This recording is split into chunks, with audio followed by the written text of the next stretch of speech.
Hello everyone, yes this is Sovin sir. आप सभी का इस चैनल में बहुत बहुत स्वागत है। बात करने वाला हूं क्लास 12 के बच्चों से और आज हम शुरू करने वाले हैं केमिकल काइनेटिक्स। तो आज एक ही लेक्चर में आप केमिकल काइनेटिक्स को खत्म कर देंगे। मतलब ये होने वाला है आपके लिए वन शॉट लेक्चर। एक लेक्चर में पूरा चैप्टर खत्म। क्या कंसेप्ट है ये, चलो शुरू करते हैं। केमिकल काइनेटिक्स में सबसे पहले आपको क्या पता होना चाहिए? तो सबसे पहले आपको पता होना चाहिए एवरेज रेट ऑफ रिएक्शन क्या होता है। ध्यान से देखिए, हर एक चीज़ समझ में आ जाएगी। Average rate of reaction, average rate of reaction क्या होता है? तो एवरेज रेट ऑफ रिएक्शन का फॉर्मूला है delta C upon delta T. अब इसका मतलब क्या हुआ है? इसका मतलब है जनरली कि जब आप बोलते हो एवरेज रेट ऑफ रिएक्शन, तो इसका मतलब है कि चेंज इन कॉन्सेंट्रेशन। क्या बोलेंगे? Change in concentration of reactant और प्रोडक्ट, कुछ भी ले लो, रिएक्टेंट या प्रोडक्ट कुछ भी ले लो, divide by time interval, divide by time interval. ये आपका होने वाला है। डेफिनेशन क्या होगा? तो डेफिनेशन भी ये होगा कि average rate of reaction is the change in concentration of reactant और product per unit time interval, या फिर डिवाइडेड बाय टाइम इंटरवल। चलेगा? इस तरह से आप बताने वाले हो। अब एक एग्जांपल देख लो। बहुत से लोग कंफ्यूज हो गए कि सर इसका कैसा क्वेश्चन बनेगा अगर कभी 1 मार्क के लिए आ गया तो। मान के चलो कि ए से बी बन रहा है, ए से बी बन रहा है। बोल रहा है कि जो ए है ना, उसका इनिशियल कॉन्सेंट्रेशन, मतलब जब शुरुआत हुआ था, इनिशियल कॉन्सेंट्रेशन 50 मोल पर डीएम क्यूब था। 50 मोल पर डीएम क्यूब था, ये इनिशियल कॉन्सेंट्रेशन था। ठीक है? और ये जब था तो समय कितना था? 0 था। Time will be 0। But after 3 second, after 3 second the new concentration for the same reactant that is C2 will be, it becomes 35 मोल पर डेसीमीटर क्यूब। मतलब कि 3 सेकेंड के बाद इसका जो नया कॉन्सेंट्रेशन है वो 35 हो गया। वापस से सुनिए ध्यान से। पहले कितना था कॉन्सेंट्रेशन? 50 था। पहले 50 था, अब 35 हो गया है। मतलब कि 15 जो है चेंज होकर बी के पास चला गया है। चलेगा? ये सब कितने सेकंड में हुआ? 3 सेकंड में हुआ। तो अगर मैं आपसे पूछूं कि rate of reaction for A बताओ, average rate of reaction for A, तो देखो यहाँ पे क्या लिखेंगे आप? तो आप लिखेंगे average rate of reaction for A, ध्यान से देखिए, equal to again delta C upon delta T. Final minus initial होता है, आप देख लीजिए यहाँ पे। मतलब 50 का कन्वर्जन जो है 35 में हो गया। तो जनरली मैं इस तरह से कर सकता हूँ, 35 minus 50 divide by, of course 3 second है, टाइम इंटरवल 3 सेकेंड दिया है। चेक कर लीजिए कितना आया, -15 आ जाएगा, डिवाइड बाय 3, तो कितना आ गया? -5।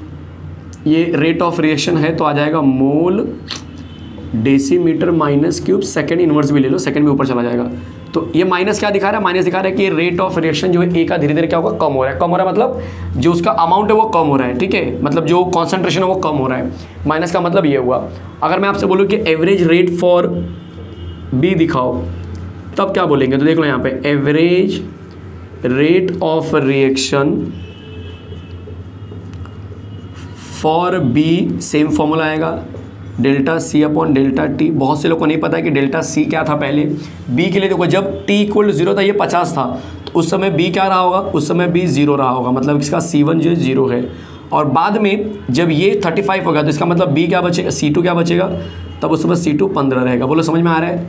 कोई डाउट है किसी को? तो आप क्या बोलेंगे? फाइनल माइनस इनिशियल, तो 15 minus 0 divide by 3 will be 5 mole decimetre cube second inverse.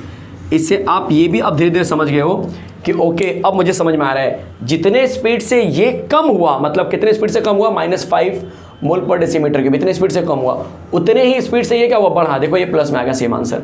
कोई डाउट है किसी को? तो मेरे ख्याल से एवरेज रेट ऑफ रिएक्शन अब हर एक बच्चा कर पाएगा। क्लियर है? एकदम एकदम अच्छे से समझा रहा हूँ सब कुछ मैं। चलो आगे बढ़ता हूँ। ये जो फर्स्ट कॉन्सेप्ट था वो खत्म हो गया, इतना ही बताना है तुम्हें। अब आते हैं इंस्टेंटेनियस रेट ऑफ रिएक्शन। देखो इंस्टेंटेनियस का मतलब होता है फॉर अ स्पेसिफिक टाइम, किसी टाइम के लिए। इसका ग्राफ बहुत अच्छा होता है, इसका ग्राफ कई बार पूछा गया है। तो अगर मैं आपसे बोलूँ कि ए से बी बन रहा है, ठीक है, एक रिएक्शन मैंने लिया है, ए से बी बन रहा है, तो इसका ग्राफ बना के दिखाओ।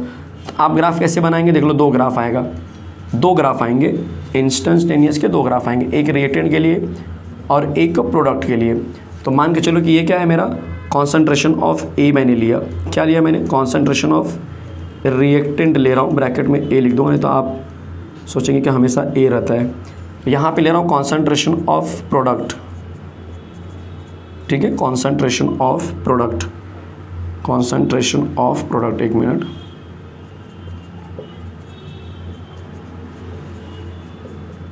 ब्रैकेट में बी ले लेता हूँ, और दोनों पे मैंने टाइम कॉमन रखा हुआ है, दोनों टाइम ही मुझे लेना है। यहाँ पर भी मैंने क्या ले लिया, टाइम ले लिया। क्लियर है? कोई डाउट है तो बोलना, किसी को भी कोई डाउट होगा तो बोलना, चलेगा। अब आप ज़रा सोचो कि ए से बी जब होगा तो स्टार्टिंग में क्या होगा कि ये आपका इनिशियल पॉइंट है, मतलब जब टाइम जीरो रहा होगा, जब टाइम जीरो रहेगा तो कॉन्सेंट्रेशन ऑफ ए एकदम पॉइंट पर होगा, एकदम हाईएस्ट रहा होगा, ठीक है। तो ये पॉइंट मैंने ड्रॉ कर दिया। जब टाइम थोड़ा सा शिफ्ट हुआ तो ये पॉइंट यहाँ पे आया होगा, टाइम थोड़ा और आगेगा तो ये पॉइंट यहाँ पे आएगा, यहाँ पे आएगा, यहाँ पे आएगा। मतलब आप क्या देख रहे हो, आप देख रहे हो कि यार समय के साथ ये ग्राफ ऐसा बन रहा है। बोलो समझ में आ रहा है? मतलब आप क्या बताना चाह रहे हो, आप यही बताना चाह रहे हो कि ये जो है समय के साथ कम हो रहा है, जैसे जैसे समय बढ़ेगा वैसे वैसे ग्राफ क्या होगा आपका इस तरह से आएगा।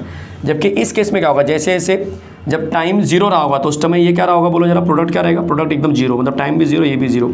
जब टाइम यहाँ पहुँचा तो प्रोडक्ट भी यहाँ पहुँच गया, मतलब यहाँ पे आ गया। जब टाइम यहाँ पहुँचा तो प्रोडक्ट भी यहाँ पे आ चुका होगा, टाइम आ जाओ तो यहाँ पे आ चुका। मतलब इसका मतलब है कि इसका जो ग्राफ है वो कुछ ऐसा बनेगा। बोलो समझ में आया? ये दोनों ग्राफ समझ में आए? अब जिस टाइम के लिए निकालना है, तो अगर मुझे कोई स्पेसिफिक टाइम के लिए निकालना है तो उस टाइम के लिए मैं चेक कर लूँगा कि उस पर्टिकुलर टाइम पे, इस पर्टिकुलर टाइम पे क्या कॉन्सेंट्रेशन था रिएक्टेंट का। That is called as instantaneous rate of reaction. चलेगा? यहाँ पर भी अगर आपको लग रहा है कोई स्पेसिफिक टाइम पे निकालना है तो आप देखेंगे कि इस पर्टिकुलर टाइम पे क्या रेट ऑफ रिएक्शन रहा होगा। क्लियर है? तो ये जो जिस टाइम पे आपको मिलेगा दैट टाइम पे आप बोलेंगे इंस्टेंटेनियस रेट ऑफ रिएक्शन मिल गया। तो इंस्टेंटेनियस रेट ऑफ रिएक्शन को जनरली हम कैसे दिखाते हैं मैथमेटिकल क्या फॉर्म में, तो dA/dt that is for reactant, and इसमें हम माइनस साइन लगाएंगे विदाउट एनी हेजिटेशन, और यहाँ पे प्रोडक्ट के लिए हम बताएंगे dB/dt, इसमें हम प्लस साइन लगाएंगे। ठीक है? ये किसके लिए मैंने बताया, तो ये रिएक्टेंट के लिए है। तो अगर आपको कभी पूछा गया instantaneous rate of reaction for reactant क्या होगा ए और बी में, तो ये रिएक्टेंट हो जाएगा। और instantaneous rate of reaction for product क्या होगा, तो ये बोलेंगे प्रोडक्ट का आंसर आ गया। इतना समझ में आया? देख लो जल्दी से, हर एक चीज़ सेट कर लो माइंड में, क्या क्या बता रहा हूँ, कैसे कैसे बता रहा हूँ।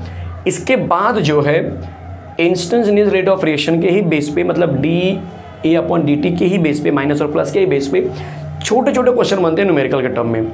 जो मैंने मेरे लेक्चर में, जो मैंने न्यूमेरिकल की सीरीज स्टार्ट की हुई है उसके अंदर भी मैंने ये चैप्टर करा दिया है, तो वहाँ पर भी मैं बता चुका हूँ कि ये क्वेश्चंस कैसे आते हैं। चलो यहाँ पर भी आपको दिखाता हूँ थोड़ा सा, ये क्लियर हुआ सबका यहाँ तक? चलो आगे दिखाता हूँ मैं आपको कैसे इसके साथ डील करेंगे। तो अगला जो कंसेप्ट आने वाला है वो है आपके लिए रेट ऑफ रिएक्शन। तो दिखाएंगे बट कैसे रिएक्टेंट और प्रोडक्ट का जो रेट है वो इक्वल होता है। ठीक है? आप ये बताने वाले हो, और किसके किसके करस्पॉन्ड में बताएंगे। लाइक ए से बी मिलाया, ए में मैंने बी मिलाया तो मुझे 2C मिल रहा है। अगर ऐसा कोई कंपाउंड बना फॉर एग्जांपल, तो कैसे आप रिलेट करेंगे, क्या इसका मीनिंग हुआ। चलो दिखाता हूँ सब कुछ। एग्जांपल ले लेते हैं, जैसे मैंने अभी बोला ए में बी मिलाया, ए में जब मैंने बी मिलाया तब मुझे आंसर में 2C मिल रहा है। क्लियर है? तो अगर मैं रिलेट करूँ कि ए और सी को अगर मैं रिलेट करूँ तो मैं ए के लिए क्या बोलूँगा, मैं बोलूँगा रेट ऑफ रिएक्शन। ए क्या हो रहा है, कम हो रहा है। कम को हम बोलते हैं, रिएक्टेंट हमेशा कम होते हैं तो उसको हम बोलते हैं फॉर कंजम्पशन। चलेगा? For consumption, rate of reaction for consumption of A. तो ए कितना कंज्यूम हो रहा है उसके लिए मुझे बताना होगा। तो बोलो आंसर क्या आएगा, माइनस dA/dt। बोलो समझ में आया? बी क्या होगा, बी भी रिएक्टेंट है तो बी का भी क्या होगा, कंजम्पशन ही होने वाला है। तो आप बोलेंगे रेट ऑफ रिएक्शन फॉर, अच्छा यहाँ पे यू आएगा, सॉरी, कंजम्पशन। स्पेलिंग मुझे क्यों गड़बड़ लग रही है, कंजम्पशन, ये ऊपर वाला स्पेलिंग सही लग रहा है क्या, कंजम्पशन, हाँ ये सही लग रहा है।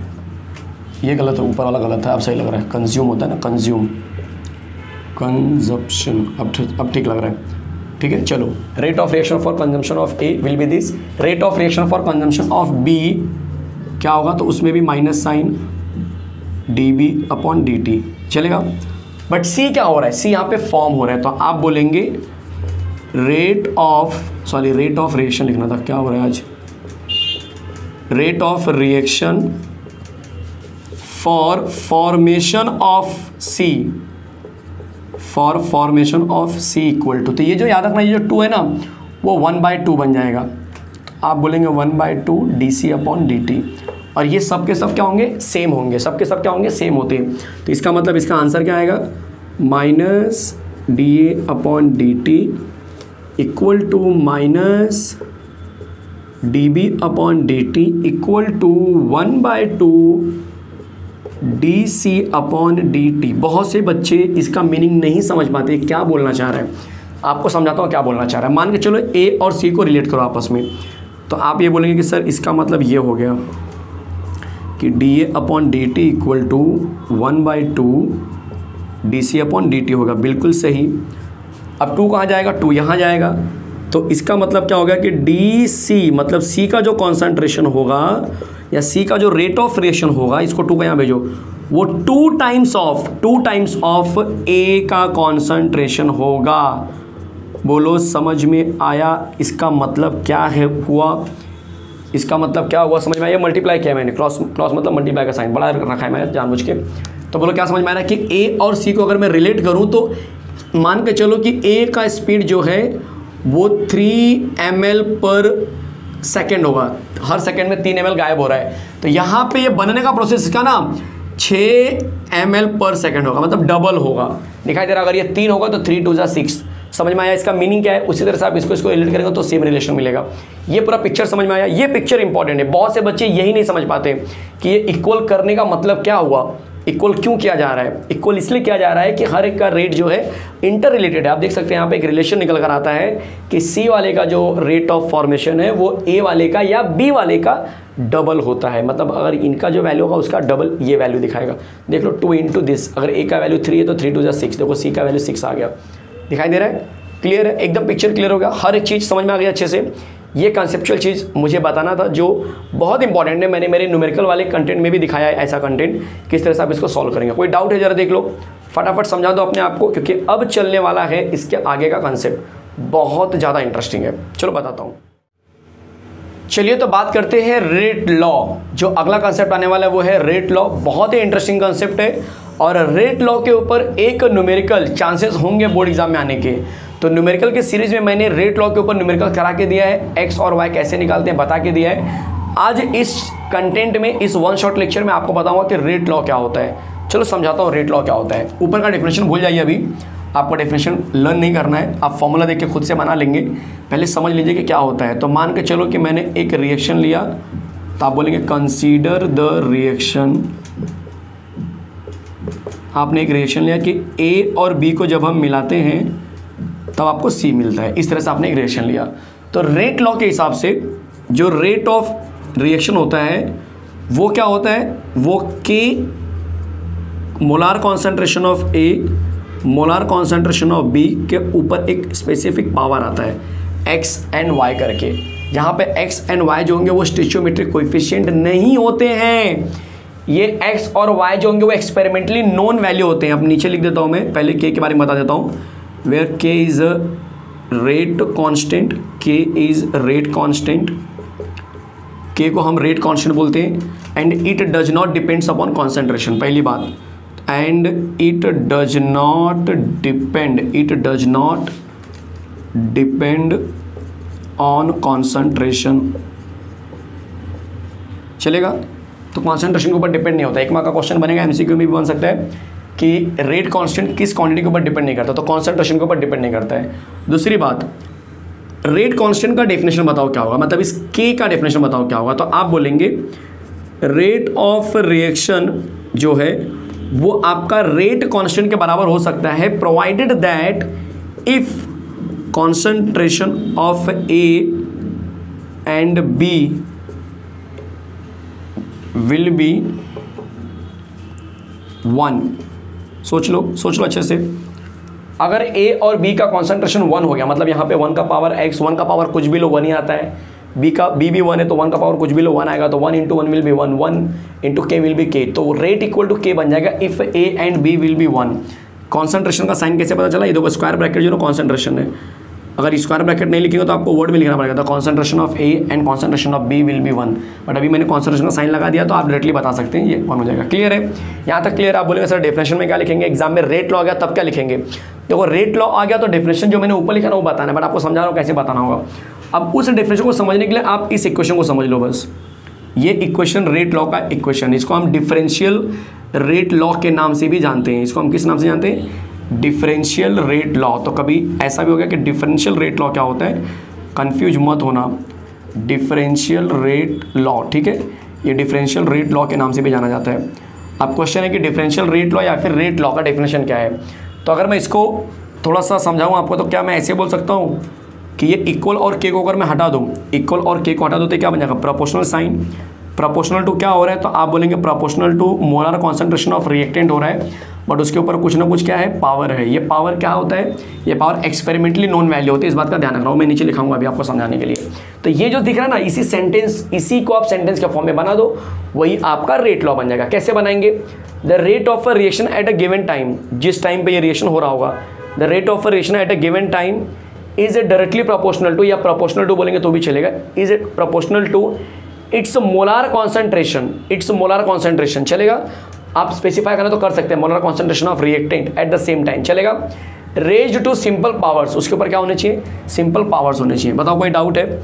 उसके बाद बोलेंगे सर आगे क्या लिखो, अगर 2 मार्क के लाएगा तो उसके बाद फिर ये रेट लॉ लिखने के बाद तब ये लिखना, कंसीडर द रिएक्शन, ये दिखाना, ये रेट लॉ लिखना, आगे लिख देना, this is also called differential rate law where k is rate constant, it does not depend upon concentration, rate equal to k if A and B will be 1 चलेगा।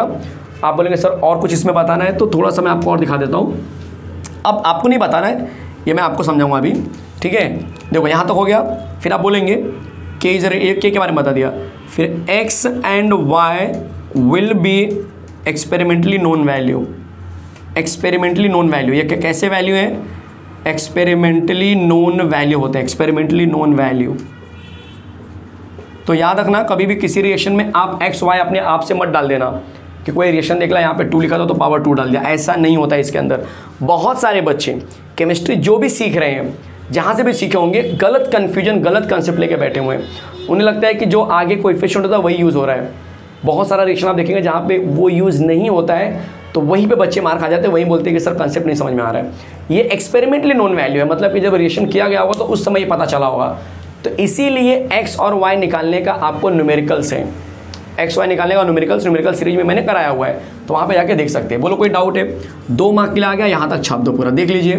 बहुत सारे बच्चे कन्फ्यूज है sir क्या लिखे 2 मार्क के लिए।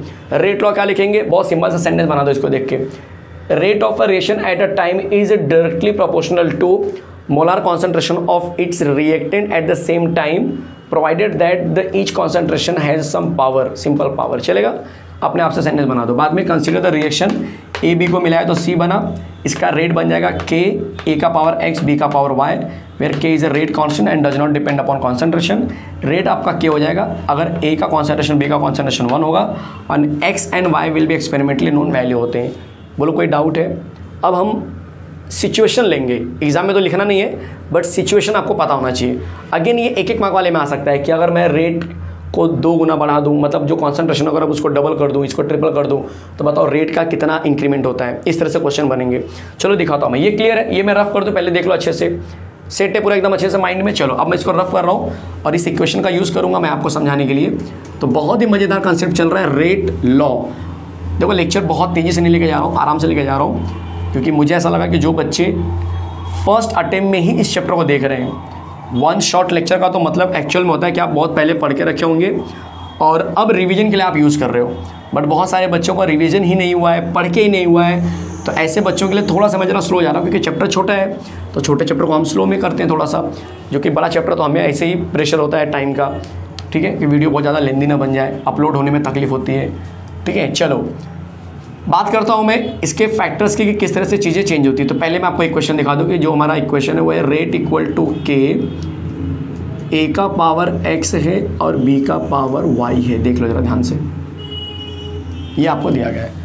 अब कंसीडर करके ले रहे हैं हम for x equal to 1 and y equal to 1। ये बोलेंगे सर कहाँ से मिला, तो हमने कंसीडर किया है भाई, हमें एग्जाम में दिया रहेगा कि आपका मान के चलो a इतना कॉन्सेंट्रेशन वाला पावर लेके चल रहा है और b का कॉन्सेंट्रेशन जो होगा वो इतना पावर लेके चल रहा है। इसको हम ऑर्डर के टर्म में बोलते हैं। x इक्वल टू 1 हुआ, इसका मतलब a का ऑर्डर फर्स्ट ऑर्डर होगा।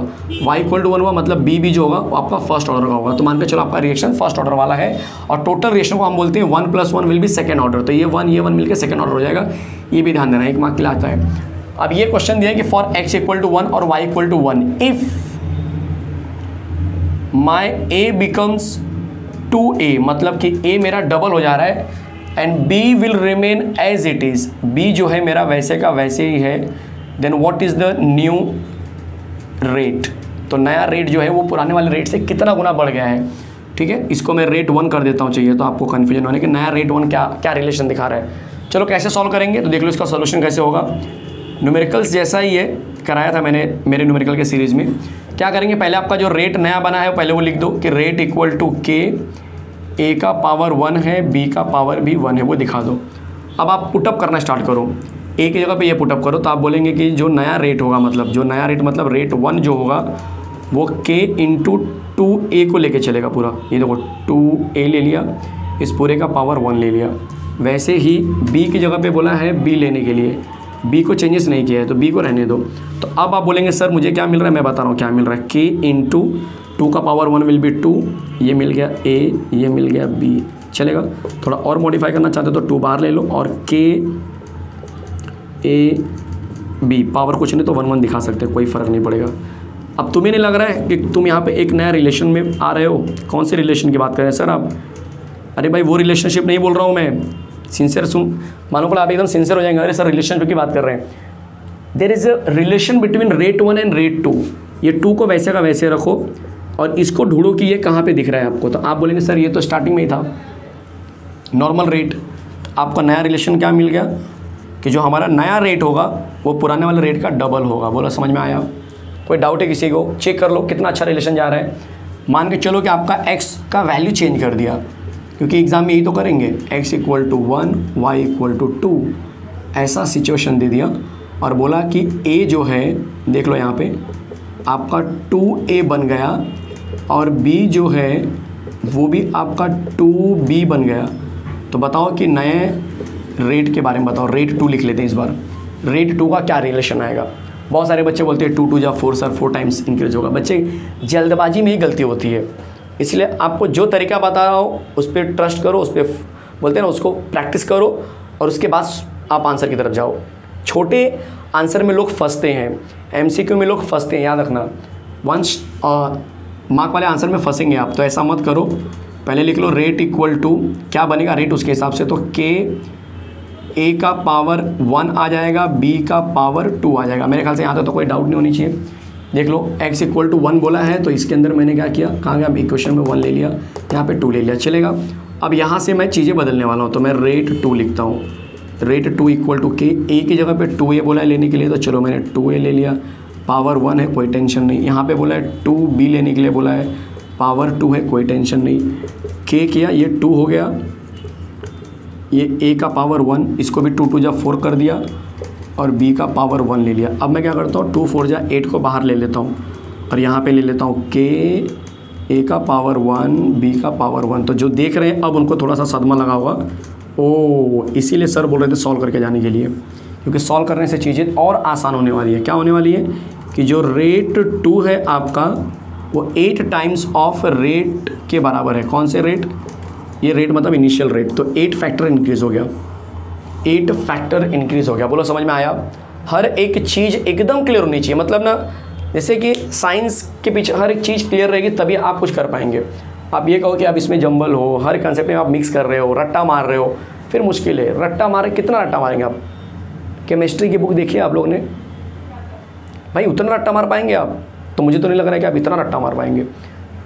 तो रट्टा मार कंसेप्ट को थोड़ा सा बाजू में रखो और अंडरस्टैंडिंग वाले कंसेप्ट को लेकर आओ, तब आप सेंटेंस भी खुद से बनाएंगे। मैथमेटिकल इक्वेशन है, डेरिवेशन है, न्यूमेरिकल्स है, डायग्राम्स है, इन सब की प्रैक्टिस करो। अगर आपका सेंटेंस बहुत वीक है तो अगर आप अदर देन इंग्लिश मीडियम हो तो आप इस तरह से प्रैक्टिस कर सकते हैं। ये सब चीज़ें कोई इंग्लिश और हिंदी की बात नहीं है कि आप इंग्लिश और मराठी मीडियम हो तो आपको नहीं आ रहा है, ये बेसिक सा चीज़ है एकदम, जो आप समझ रहे हो तो ये आप कर रहे हो मैथमेटिकल फॉर्म में। क्लियर है? देख लीजिए यहाँ तक रेट लॉ जो है कि इस तरह से हमने रेट लॉ क्या क्या खत्म किया। रेट लॉ के न्यूमेरिकल्स, मैं फिर से बोल रहा हूँ, रेट लॉ के न्यूमेरिकल्स मेरे न्यूमेरिकल के सीरीज में मैंने करा दिया है। ठीक है, दूसरी बात, एक्स और वाई का वैल्यू जैसे जैसे चेंज होगा वैसे वैसे उस पर्टिकुलर कंपोनेंट का ऑर्डर चेंज होता है। तो इस बात का जरा ध्यान रखना, जो ऑर्डर होने वाला है, जो ऑर्डर होता है अभी आगे आएगा बट मैं रफली बता दे रहा हूँ। जैसे आपने बोला कि रेट इक्वल टू के, ए का पावर और बी का पावर लिया, यहाँ पे 1 2 कर दिया, यहाँ पे 1 कर दिया।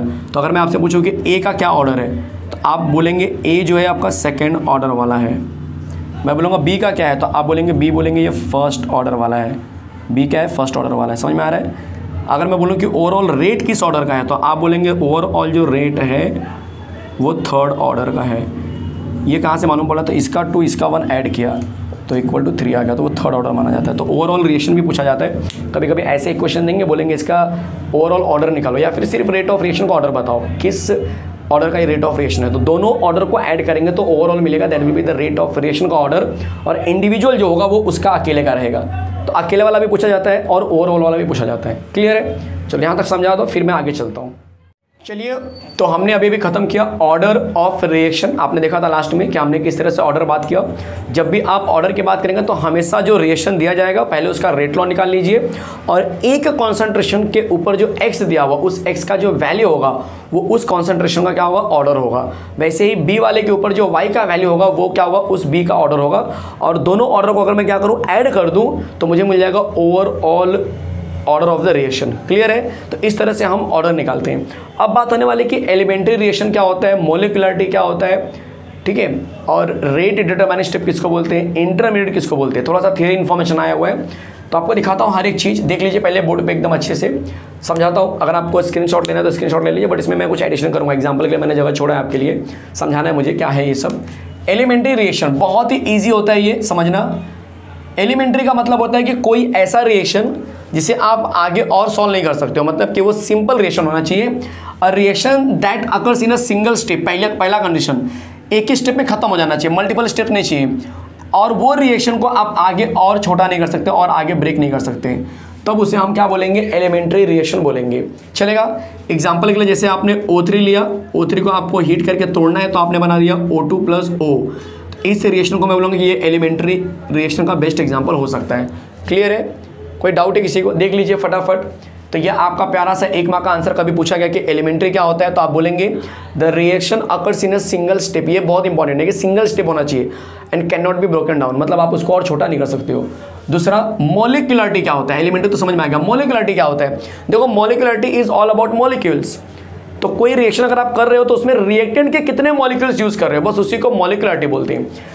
तो आप जैसे मान के चलो ये वाला एग्जांपल ले लो, तो इसमें कितना रिएक्टेंट? आप बोलेंगे सर O मेरे पास 3 है, O 3 एटम है, लेकिन मॉलिक्यूल कितने हुए? तो मॉलिक्यूल यहाँ पे देखा जाता है, दिखाई दे रहा है।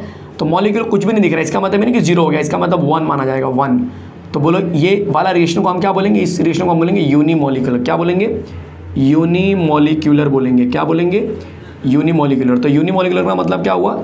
जहाँ पे ओनली 1 मॉलिक्यूल रिएक्टेंट रहेगा, ओनली 1 मॉलिक्यूल रिएक्टेंट अवेलेबल रहेंगे। चलेगा? कोई डाउट है? किसी ने पूछा कि सर बायोमॉलिक्यूलर फिर क्या होगा? तो ऑब्वियस है, बायोमॉलिक्यूलर का मतलब है जहाँ पे 2 मॉलिक्यूल अवेलेबल रहेंगे रिएक्टेंट के, 2 मॉलिक्यूल रिएक्टेंट रहेंगे। सर आप 2 मॉलिक्यूल वाला एग्जांपल दिखा दीजिए, या 1 मॉलिक्यूल का, तो आपको समझ में आएगा 2 मॉलिक्यूल क्या हो सकता है। अगर मैं आपको बोलूँ कि C + O2 को मिला दो, आंसर बन जाता है CO2। तो बोलो ये कितना मॉलिक्यूल है? आप बोलेंगे सर कार्बन का 1 मॉलिक्यूल लिया है, ये क्या लिया है? ये भी 1 मॉलिक्यूल लिया है, तो 1 + 1 कितना हो गया? 2 हो गया। तो इसको बोलेंगे 2 मॉलिक्यूलर। चलेगा? या फिर ये रिएक्शन देख लीजिए जो मैंने नीचे रखा हुआ है, इसको अगर मैं ऐसे करूँ तो 2NO2Cl है, इसको जब हम हीट करेंगे तो ये 2NO2 + Cl2 देगा। अब इसमें ये मत बोलना कि सर कितना मॉलिक्यूल पता नहीं चल रहा। देखो ये दिख रहा है आपको मेन एक ही रिएक्टेंट, उसके पहले क्या लिखा है? 2 लिखा हुआ है। तो इससे भी आप अंदाजा लगा लेंगे ये 2 मॉलिक्यूल है। 2 मॉलिक्यूल का मतलब 2 अलग अलग रिएक्टेंट रहेंगे, तो भी आप एक मॉलिक्यूल मिला के 2 मॉलिक्यूल बना सकते हो, या फिर ये भी 2 मॉलिक्यूल होगा। मतलब आपका डेफिनेशन ही बोल रहा है, molecularity refers to how many reactant molecules are involve in the reaction. समझ में आ रहा है? मॉलिक्यूलरिटी वो चीज़ होती है कि कितने मॉलिक्यूल रिएक्टेंट इन्वॉल्व है रिएक्शन में, बस वही मॉलिक्यूलरिटी है। रिएक्शन आपके सामने है, एग्जाम्पल आपके सामने है, कोई कन्फ्यूजन? चलो, रेट डिटरमाइनिंग स्टेप।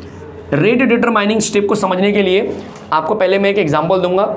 ये एग्जाम्पल मैंने ऑर्गेनिक केमिस्ट्री के अलग अलग चैप्टर में पढ़ाते समय दिया था, बट ये वन शॉट लेक्चर में भी दे रहा हूँ ताकि आपको अंदाजा मिल जाए कि अच्छा क्या रेट डिटरमाइनिंग स्टेप क्या हो सकता है। तो चलो, अगर मैं आपको बोलूँ कि मेरे पास 3 बंदे हैं, ए, बी और सी, तीनों का काम क्या है, स्पेसिफिक मैंने काम दिया हुआ है। पहले का काम है कि जो आटा होता है ना, रोटी बनाने के लिए हम पहले पाउडर फॉर्म में आटा लेते हैं, बराबर ना? उस आटे को पानी डाल के गूंथना है। आटे का रोटी तो डायरेक्टली नहीं बनता होगा, ऑब्वियस उसको पहले आप पानी डाल के उसको गूंथते होंगे। तो आटे को क्या करना है बच्चे, पानी डाल के गूंथना है, ठीक है? ये इसका काम है। बी वाले का काम है कि जब गूंथ के ये इसको देगा तो ये उसका क्या करेगा, बेलन करेगा, सर्कल बनाएगा। रोटी को बेलन करते हैं ना सर्कुलर फॉर्म में, तो सर्कल बनाएगा। और इस बंदे का काम है कि जब ये सर्कल करके इसको देगा तब ये क्या करेगा, जो बर्नर रखा होगा, गैस, चूल्हा, जो भी आप बोलो, ठीक है, उसके ऊपर तवा रखा है, समझो इस तरह से, ठीक है, इस तरह से, और इसके ऊपर जो है कि ये रोटी, गर्मा गर्म रोटी सेक कर बाहर निकालेगा। तीनों कंडीशन समझ में आएगा सबको? ए क्या करेगा, पाउडर वाले आटे को पानी डाल के वो गूंथेगा। बी जो है बेलन करके उसको सर्कल फॉर्म में बनाएगा। और सी जो है आपको रोटी तैयार करके देगा। और सबका जो है कि यहाँ पे जब स्पीड चेक किया गया तो सबका स्पीड मैं लिख देता हूँ आपके लिए। ये जो है 1 घंटे में लगभग 5 किलो आटे का जो है गुथना मतलब समझ रहे हैं, ऐसे गूंथ कर उसको सामने लोगों को दे रहा है, बी वाले को दे रहा है। बी वाला जो है वो 1 घंटे में अप्रॉक्सीमेटली 2.5 kg जो है बेलन करके रेडी कर दे रहा है।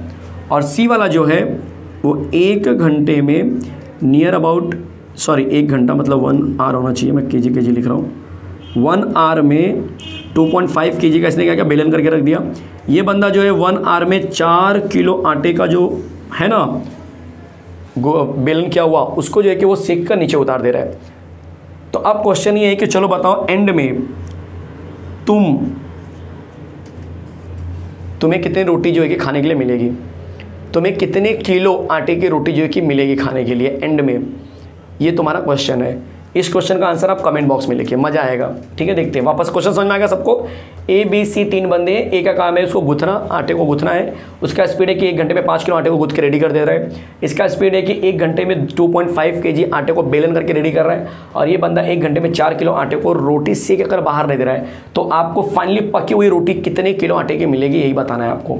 और रेट डिटरमाइनिंग स्टेप क्या होता है जरा देख लीजिए।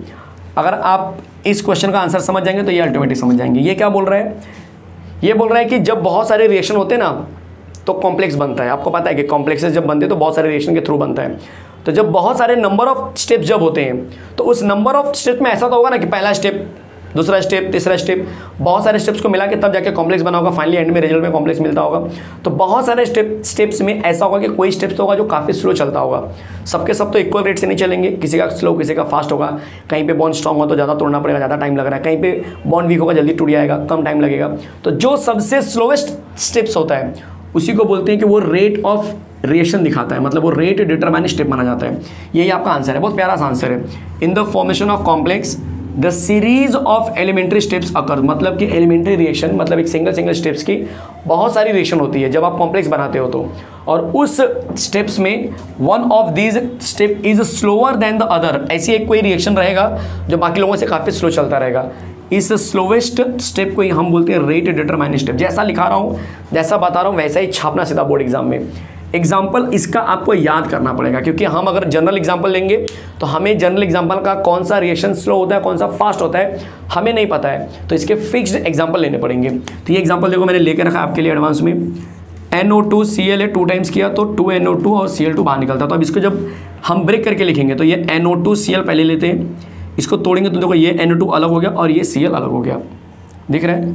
अभी इस Cl, ये Cl क्या हो रहा है, फर्स्ट स्टेप में फॉर्म हो रहा है और इसे मैंने सेकंड स्टेप में क्या क्या यूज़ किया है। तो इस Cl को मैं इंटरमीडिएट के नाम से भी जानूंगा। तो कभी कभी क्वेश्चन आएगा कि इंटरमीडिएट क्या होता है, वो भी आपको मैं यहाँ पे बता देता हूँ थोड़ा सा। अगला टॉपिक वही आने वाला है। किसी ने पूछा इंटरमीडिएट क्या होता है तो आप क्या बोलेंगे, the substance or the components which is formed in first step and consumed in second step, चलेगा, is considered as intermediate। जैसे यहाँ पे देख रहे हैं, इसको आपने क्या क्या लिया, तो इसको जब जैसे आपने ब्रेक किया वैसे NO2 और Cl बाहर निकल गए। अब इसको आपने सेकंड टाइम लिया और ये जो Cl मिला था आपको उसको यहाँ पे यूज़ कर लिया। अब क्या हो गया, ये NO2 बाहर चला गया और ये Cl2 बाहर चला गया, दिख रहा है। तो जब आप ओवरऑल रिएक्शन करेंगे, ओवरऑल का मतलब जब इसको रिएक्शन को ऐड करेंगे, देखो इस तरह से जब रिएक्शन को आप ऐड करेंगे, देखो मैंने यहाँ पे ऐड कर दिया। आपको बता दो जो पहला रिएक्शन काफ़ी स्लो होता है, दूसरा काफ़ी फास्ट होता है। तो ये Cl कट जाएगा, क्लियर है। अब NO2Cl क्या बन जाएगा, 2NO2Cl। आगे देखो जरा क्या बन रहा है, NO2 मतलब 2NO2 और चल गया बाहर Cl2। चेक करो ये मिला कि नहीं मिला आपको, देखो ये रिएक्शन है कि नहीं, सेम वाला ऊपर वाला रिएक्शन है ना। तो एग्जाम्पल ये ऐसे ही दिखाना है, पहले ये रिएक्शन दिखाना, फिर उनके दो ब्रेकिंग करके दिखाना, जिसमें बोलना पहला स्लो है दूसरा फास्ट है, फिर ये ओवरऑल रिएक्शन हो गया। फिर नीचे लिखेंगे in this reaction the first step reaction is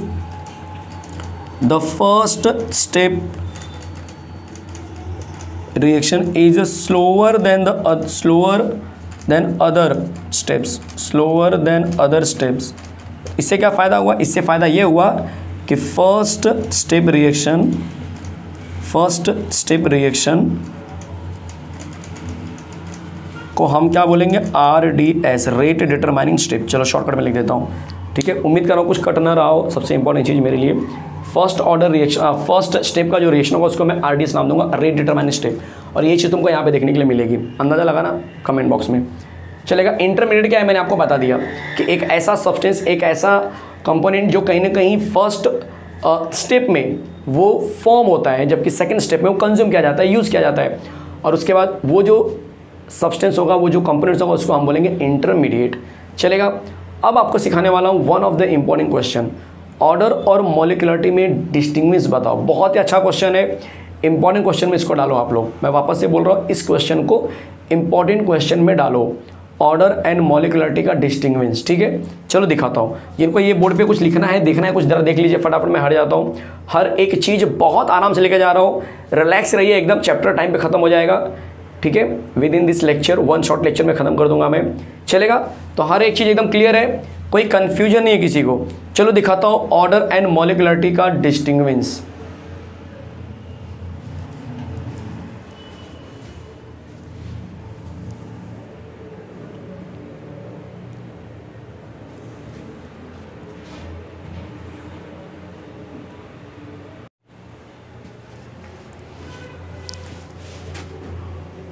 शायद नीचे वाला लाइन कट रहा है, मुझे ऐसा लग रहा है, तो मैं नीचे का लाइन यहाँ से रफ कर देता हूँ, नहीं तो आप बोलेंगे सर नीचे का दिख नहीं रहा है।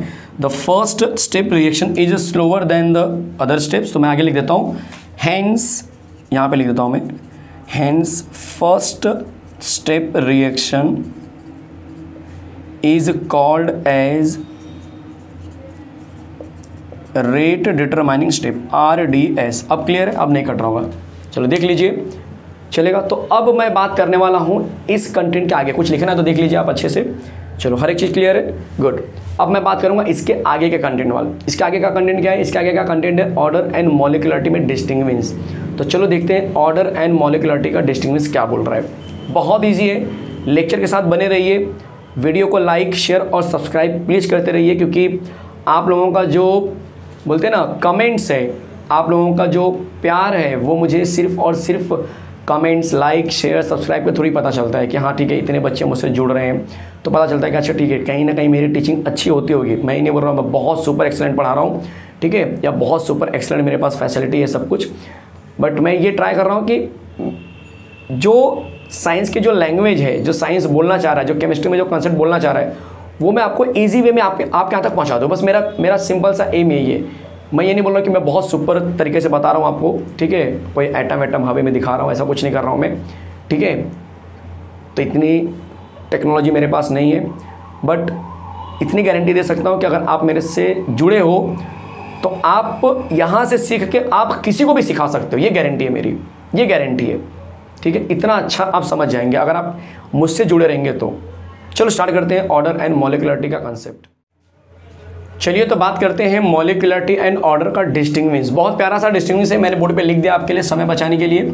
जो ऑर्डर होता है, हमने सीखा था कि ऑर्डर क्या होता है। तो पहला पॉइंट मैं जो बोलने वाला हूँ कि ये एक्सपेरिमेंटली डिटरमाइंड वैल्यू होता है। अगर आपको याद होगा तो ये एक्सपेरिमेंटली डिटरमाइंड प्रॉपर्टी होती है, जबकि मॉलिक्यूलरिटी जो है कि हम थ्योरेटिकली समझते हैं, ठीक है, कि इतने मॉलिक्यूल्स लगेंगे जो हम पेपर में लिखते हैं रिएक्शन करते समय। तो थ्योरेटिकल एंटिटी होती है। पॉइंट नंबर सेकंड काफ़ी बड़ा दिख रहा है बट है नहीं। आपने देखा कि ऑर्डर को हम कैसे लिखते थे कि जो रेट था, देखो ये रेट इक्वेशन मैंने लिख दिया आपके लिए। तो हम बोलते थे कि जो इसके ऊपर जो पावर है ना एक्स और वाई, यही हमारा क्या था, रेट था। और इन दोनों को हम जोड़ेंगे तो हमें रेट ऑफ रिएक्शन का ऑर्डर मिल जाएगा। मतलब कि it is the sum of powers of concentration terms of reactant those appear in the rate equation. मतलब रेट इक्वेशन में जो कॉन्सेंट्रेशन ऑफ जो रिएक्टेंट होता है, मतलब इसको हम बोलते हैं कॉन्सेंट्रेशन ऑफ रिएक्टेंट, इसके ऊपर जो पावर होता है उनके सम को, मतलब एक्स और वाई को, एक्स प्लस वाई को हम क्या बोलेंगे, ऑर्डर ऑफ रिएक्शन बोलेंगे। चलेगा। ये क्या होता है, ये होता है कि कितने रिएक्टेंट मॉलिक्यूल यूज हो रहे हैं रिएक्शन में, उसी को हम बोलेंगे मॉलिक्यूलरिटी। नंबर थर्ड पॉइंट बोल रहा है कि इट में भी इंटीजर, फ्रैक्शन और जीरो। मतलब ये सब हो सकता है, पॉजिटिव नंबर हो सकता है, ठीक है। आप फ्रैक्शन देखेंगे 3/2, 2/3 इस तरह से भी मिलेगा, और जीरो भी हो सकता है। और इंटीजर सिर्फ होगा मॉलिक्यूलरिटी के अंदर, मतलब कोई ना कोई नंबर होगा, ठीक है। आप ये नहीं बोल सकते जीरो नहीं मिलेगा। फ्रैक्शन में भी बहुत मुश्किल से मिलते हैं, ठीक है। तो मॉलिक्यूलरिटी जो होता है आपको प्रॉपर एक नंबर डिजिट देगा, एक नंबर मतलब एक इंटीजर देगा। देख लीजिए प्यारा सा कंसेप्ट था ये, ऑर्डर और मॉलिक्यूलरिटी।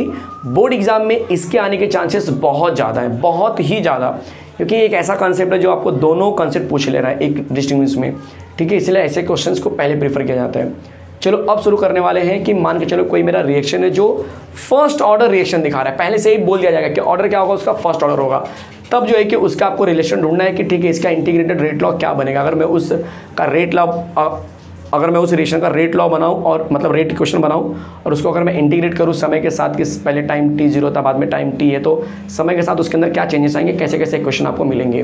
तो बहुत बढ़िया क्वेश्चन होने वाला है, बहुत इंपॉर्टेंट क्वेश्चन होने वाला है। अगेन 3 से 4 मार्क का। और ये क्वेश्चन एक लंबा क्वेश्चन के साथ में जुड़ सकता है कि इंटीग्रेटेड रेट लॉ बताओ प्लस उसका ग्राफ बना दो, तो एक कंबाइंड बड़ा आंसर होने वाला है। तो get ready for one of the important concept in chemical kinetics. चलेगा, स्टार्ट करते हैं।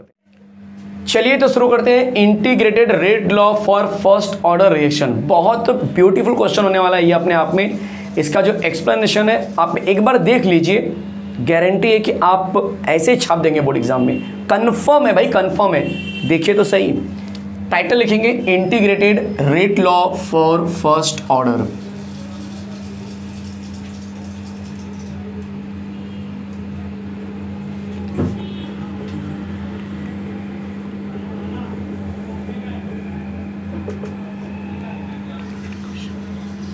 इंटीग्रेटेड रेट लॉ हम लेने वाले हैं फर्स्ट ऑर्डर रिएक्शन के लिए। तो चलो स्टार्ट करते हैं। तो पहले मैंने क्या किया, मैंने कंसीडर द रिएक्शन, एक रिएक्शन छोटा सा लिया है। कंसीडर द रिएक्शन, कौन सा रिएक्शन है कि ए से प्रोडक्ट बन रहा है, मतलब कोई रिएक्शन है जिसमें ए लिया है मैंने रिएक्टेंट और ए से प्रोडक्ट बन रहा है।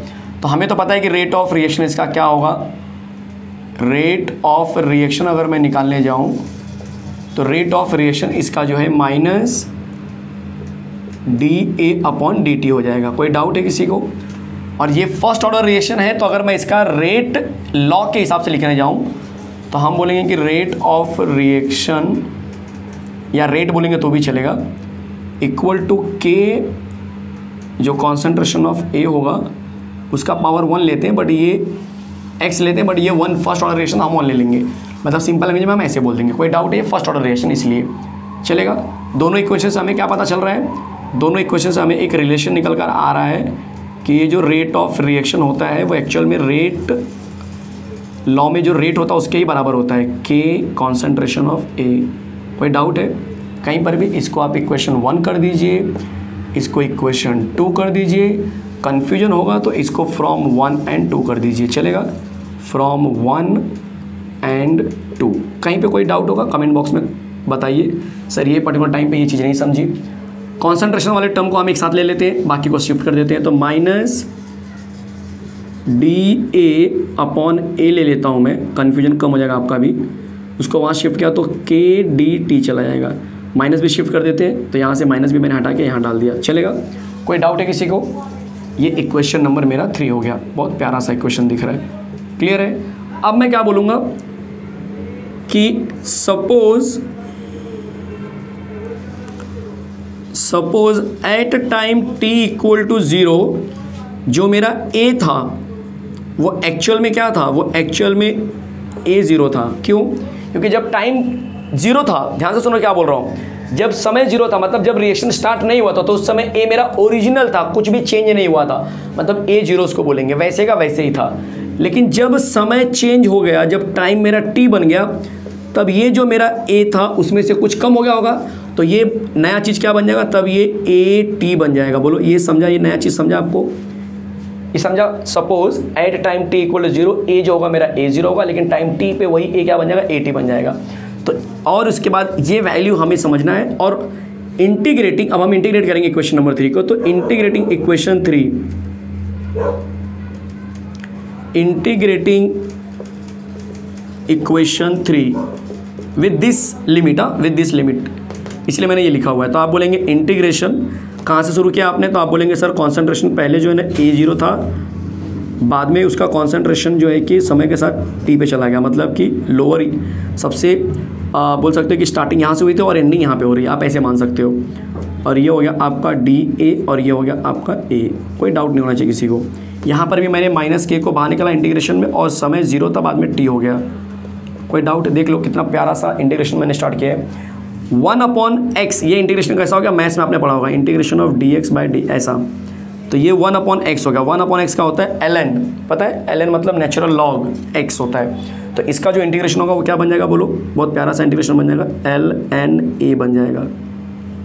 बट ये लिमिट है तो लिमिट हमें रखना पड़ेगा, लिमिट तो हमें रखना पड़ेगा। क्या लिमिट है बोलो? तो आप बोलेंगे कि सर a0 से at का लिमिट है, क्लियर है। यहाँ पे माइनस के इसका इंटीग्रेशन t होता है, बट लिमिट दिया है 0 to t, तो वो तो हमें रखना ही पड़ेगा, क्लियर है। चलो ज़्यादा नीचे नहीं जाऊँगा, कटेगा अननेसेसरी, तो उससे अच्छा कि थोड़ा ऊपर ही रहते हैं। यहाँ तो कोई डाउट है किसी को कहीं पर भी? अब क्या फॉर्मूला होता है हमारे पास, upper limit minus lower limit. चलो ये भी हम लिमिट बना लेते हैं कि इसके नीचे नहीं जाएंगे, ठीक है। तो अब क्या फॉर्मूला इसका होता है, अपर लिमिट माइनस लोअर लिमिट, मतलब कि ln at, ये क्या है, एक वैल्यू है, उसका लिमिट दिया हुआ है। तो लिमिट का फॉर्मूला होता है अपर लिमिट माइनस लोअर लिमिट, मतलब ये ln at मिल गया, अपर लिमिट माइनस लोअर लिमिट, मतलब ln a0 ले लिया, चलेगा। वही काम यहाँ पे करूँगा, माइनस के वैसे का वैसे रखो, अपर लिमिट t हो गया और लोअर लिमिट 0, तो 0k इंटू 0 विल भी 0, तो इसका kt ही आंसर आएगा, माइनस kt। यहाँ तो कोई डाउट है किसी को, तो देख लो, कोई डाउट नहीं होना चाहिए।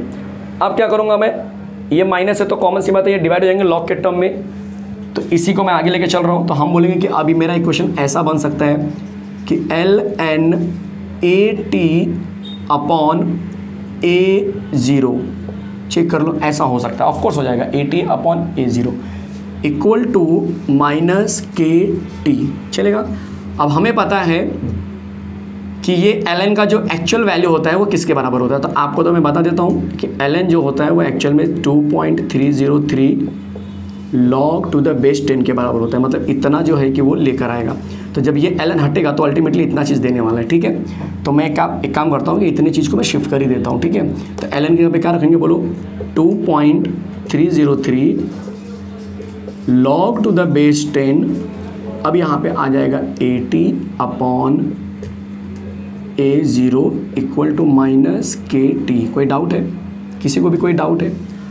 चलेगा, 2.303। अब मैंने क्या किया, k का वैल्यू यहीं पर रखो, ठीक है। चलो इसको चाहिए तो मैं ऐसे लिख लेता हूँ, थोड़ा सा घुमा के, minus kt equal to 2.303 log to the base 10 80 upon a0। कोई डाउट नहीं होना चाहिए किसी को, एकदम इजी जा रहा होगा।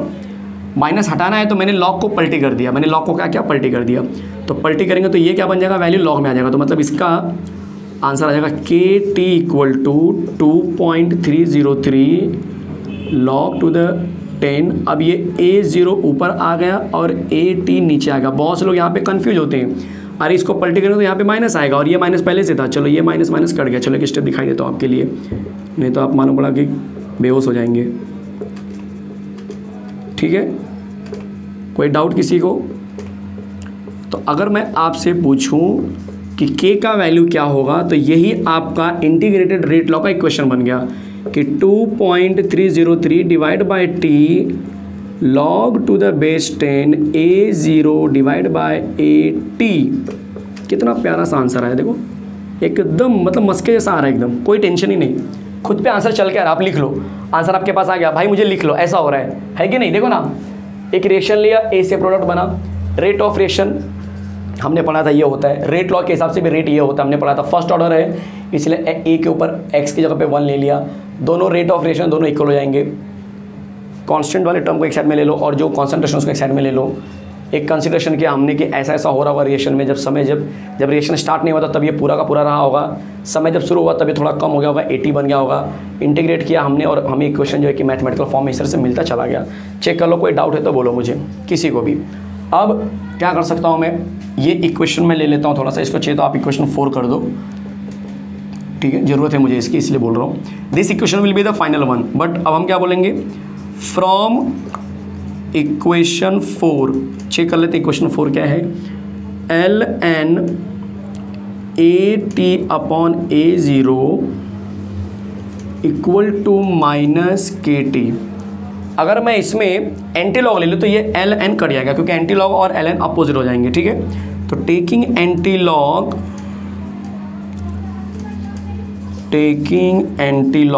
तब ये क्या बन जाएगा, ये बन जाएगा AT अपॉन A0। आपको बता दूं कि ये एंटी लॉग यहाँ पे पावर में चला जाएगा इस तरह से। अब बताओ AT का आंसर फिर क्या बन जाएगा, इसके हिसाब से यहाँ पे दिखा रहा हूँ मैं आपको। तो हमारा आंसर आ जाएगा कि AT equal to A0 into e का पावर माइनस KT। तो ये AT निकालने का एक और फॉर्मूला आपको पता होना चाहिए, देख लो, ये इसको मल्टीप्लाई किया मैंने सीधा सीधा। कोई डाउट है तो बोलना। इसमें एक और चीज़ दिखाना है मुझे, वो भी दिखा देता हूँ, तो पूरा ये कंसेप्ट ही खत्म हो जाएगा एक साथ में, ठीक है। कोई डाउट है तो बोलना मुझे। इसको हम इक्वेशन नंबर 5 ले लेते हैं, काम आएगा मुझे। कोई डाउट है, चलो देख लो, कोई डाउट नहीं ना। अब हम बोलने वाले हैं, सपोज करो, सपोज कि जो A0 है ना वो एक्चुअल में A मोल है, और कुछ समय के बाद X मोल, कुछ समय के बाद एट टाइम T, मैं यहाँ पे लिख देता हूँ, A0 equal to A mole होता है at time T equal to 0, चलेगा। And at time T equal to T X mole जो है, X मोल इज डिक्रीज्ड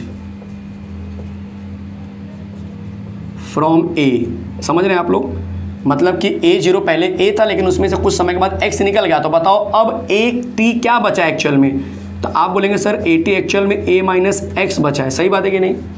अरे पहले यार A था, पूरा कंपाउंड A था, उसमें से X निकल गया, तो अब क्या बचा है। तो आप बोलेंगे सर A में से X निकला तो A माइनस X बचा। ये समझ में आया। बस इसके बाद क्या करेंगे, इक्वेशन 5 बिकम्स, आप बोलेंगे सर इसकी क्या ज़रूरत है। अब ठीक, वो ज़रूरत तो नहीं है, सेम ही क्वेश्चन रिपीट होने वाला है। तो आपका आंसर बन जाएगा K equal to 303 divide by T log to the base 10 A upon A minus X। बस इतना ही, ठीक है, इतना ही आपका फॉर्मूला बन जाएगा नया वाला। कोई डाउट है तो बोलो मुझे, चलेगा। देख लीजिए भाई, पूरा का पूरा कॉन्सेप्ट मैंने समझा दिया है एक शॉर्ट में, पूरा का पूरा आप अच्छे से कॉपी कर सकते हैं, पॉज कर सकते हैं, जो करना है कर लीजिए। मैं बस ये देख लेता हूँ कि कुछ कटे नहीं। चलेगा, कुछ कट तो नहीं, शायद से लास्ट वाला पार्ट जो है ना हल्का सा ये शायद कट रहा होगा, तो मैं ज़रा सा इसको इरेज करके आपको समझा देता हूँ वापस से। इसको यहाँ समझा देता हूँ, नहीं तो आप कन्फ्यूज होंगे, ठीक है। यहाँ समझाता, इसके बाद वाला स्टेप यहाँ बता दे रहा हूँ। देखो ये ln upper limit minus lower limit, तो कैसे बनेगा ये, upper limit will be AT, lower limit will be A0 equal to, upper limit इसमें क्या होगा बोलो, माइनस KT होगा, और लोअर लिमिट क्या है, 0 है, तो 0 वाला अल्टीमेटली 0 हो जाएगा, तो आपको ये आंसर मिल जाएगा, ठीक है। ये समझा ना सबको। इसके बाद का स्टेप ये है, फिर इसके बाद का स्टेप कहाँ जा रहा है, तो यहाँ जा रहा है। देख लो, कन्फ्यूजन मत होना कि सर किसके बाद कौन जा रहा है। चलो देख लो, ये थोड़ा सा नीचे कट रहा था, अननेसेसरी वीडियो में आपको डिस्टर्ब होगा, इसलिए मैंने ये वहाँ साइड में लिख दिया। इसका आंसर यहाँ पे और इसके आगे का प्रोसेस वहाँ पे। देख लीजिए, फटाफट समझा दीजिए, कितना मज़ेदार कंटेंट हो रहा है ये। फर्स्ट ऑर्डर रिएक्शन आपका डन। अब इसी फर्स्ट ऑर्डर का हम निकालते हैं हाफ लाइफ। इसी फर्स्ट ऑर्डर का हम क्या निकालेंगे, हाफ लाइफ। तो हाफ लाइफ का मतलब क्या हो गया कि अगर कोई रिएक्शन हो रहा है, मान के चलो ये ए से प्रोडक्ट बन रहा है, तो हमें ये बताना है कि ये प्रोडक्ट जितना रहा होगा स्टार्टिंग में उसका हाफ तक पहुंचने में कितना टाइम लगेगा।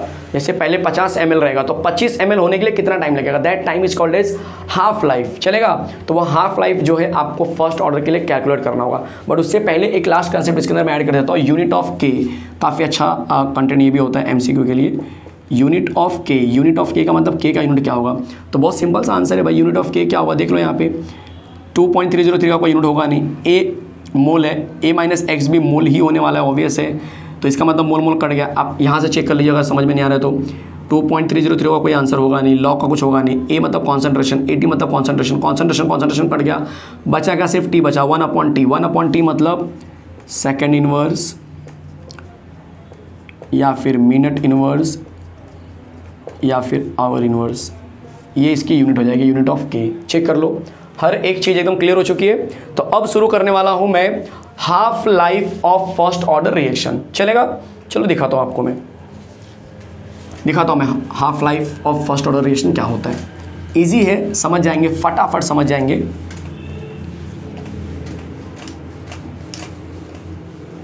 ठीक है, चलो शुरू करते हैं हाफ लाइफ वाला कंसेप्ट।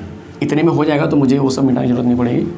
चलो दिखाता हूँ मैं हाफ लाइफ। तो अगला जो टाइटल लिखूँगा मैं आपके लिए वो यही लिखने वाला हूँ, ठीक है, हाफ लाइफ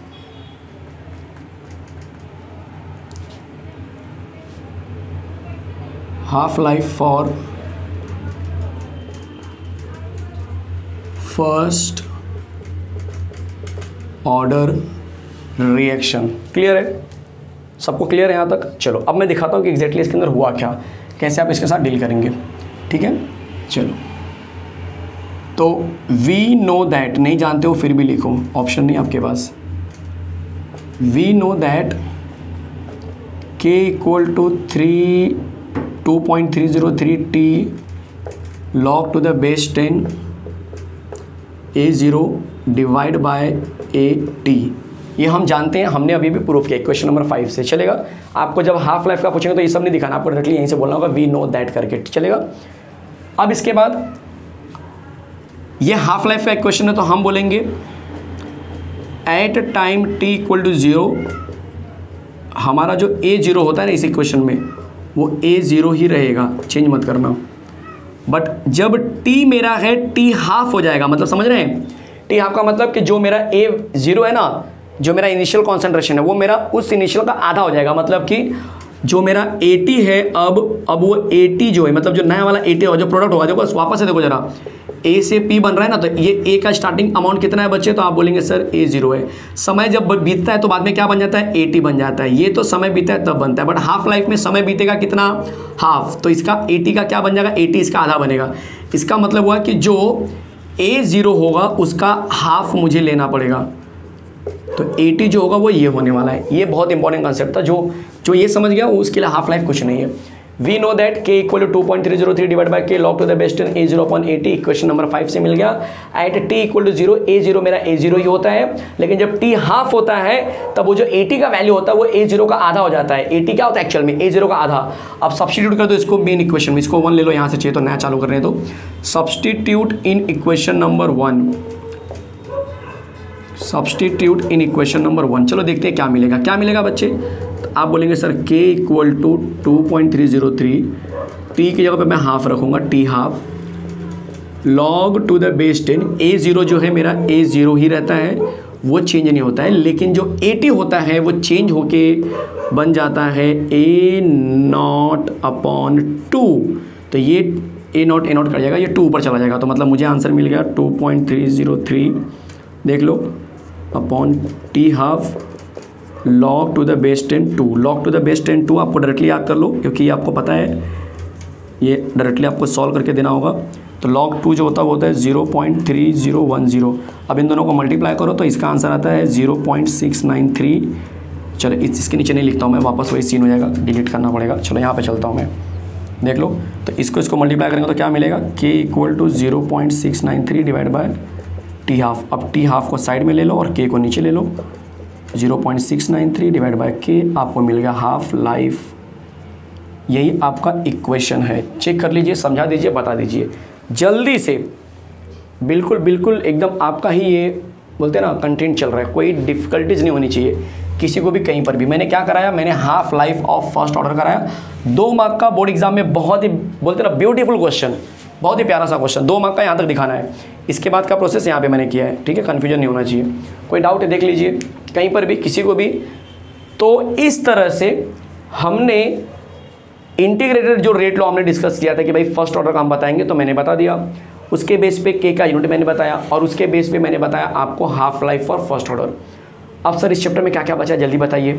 अरे भाई बता रहा हूँ, इस चैप्टर में अब एक इंपॉर्टेंट क्वेश्चन बचा है ग्राफिकल रिप्रेजेंटेशन, जो काफ़ी इंपॉर्टेंट है। और फिर बचा है छोटा सा कंसेप्ट है जीरो ऑर्डर के लिए बारे में थोड़ा सा दिया है, थोड़ा सा सूडो ऑर्डर है, जो आप सूडो ऑर्डर मतलब सिर्फ टेक्स्ट बुक में पढ़ना है कि सूडो ऑर्डर मतलब क्या होता है।